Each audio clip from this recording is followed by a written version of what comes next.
the shooting in North Carolina. They had some eyewitnesses. The guy didn't have a gun. The cop said he had a gun. The police chief said he had a gun. The videotape, turns out, doesn't show that the guy had a gun. But the cops aren't going to release it.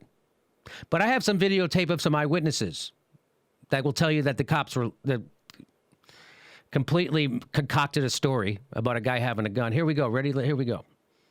His children get home from school like he normally does. And I heard gunshots. I walked up to see what was going on. He was laying out there still alive.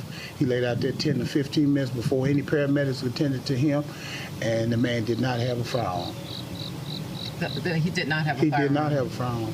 Did you, so it sounds like you've seen him every day. Just every single day. Point out to me like where he... Up there in the corner on the right side of the exit up there, sitting up there, backed in, waiting on his kids, reading a book or whatever he was doing, but he wasn't up there playing with no firearm. He didn't have a gun.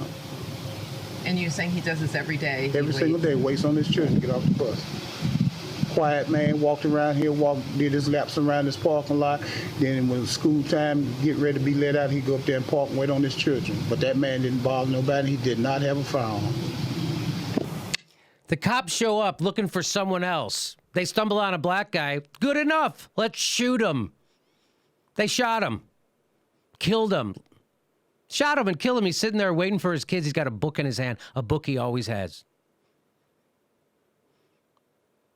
And I'm sure if the videotape showed a gun, we'd see that videotape.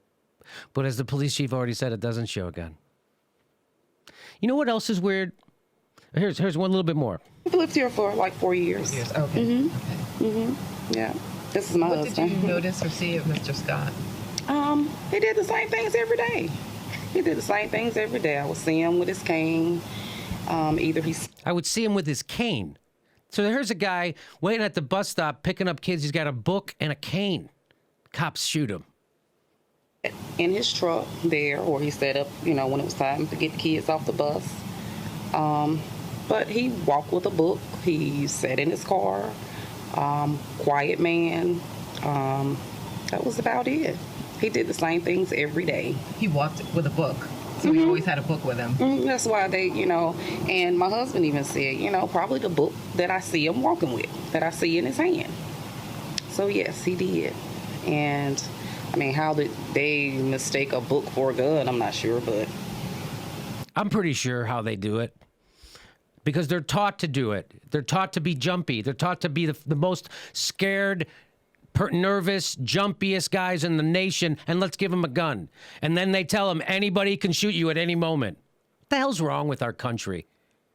This doesn't happen in other countries. The state doesn't kill their own people every day. It doesn't happen. This happens and we're all okay with it.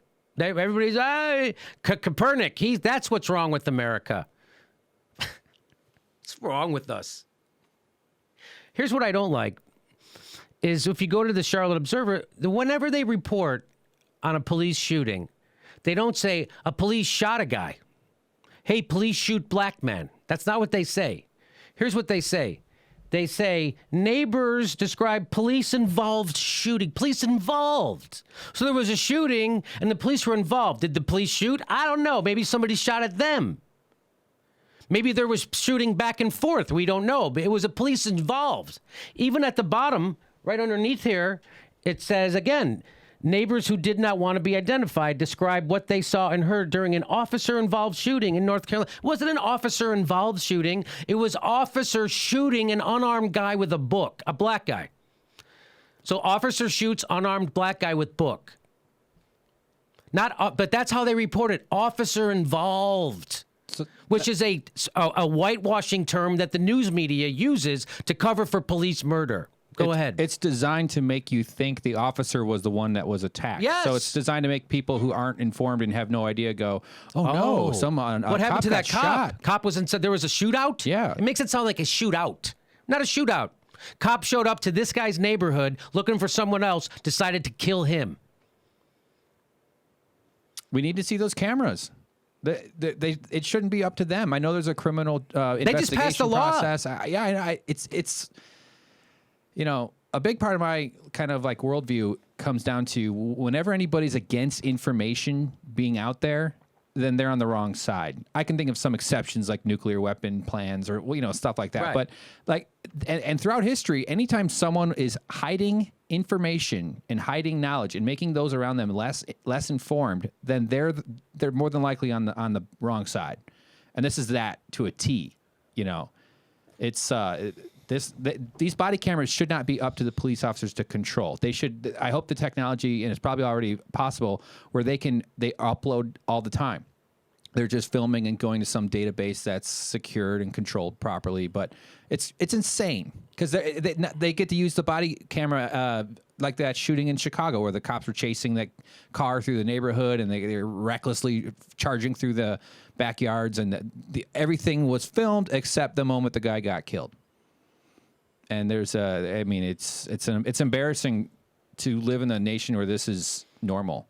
I write the tags for these videos, and I think I got to come up with all these guys' names. Oh. I got to look through all their names. I mean, I'm not saying like feel sorry for me. I'm saying I realize I can't keep track of them all, and I'm doing it for YouTube SEO purposes and things like that. And it's horrible.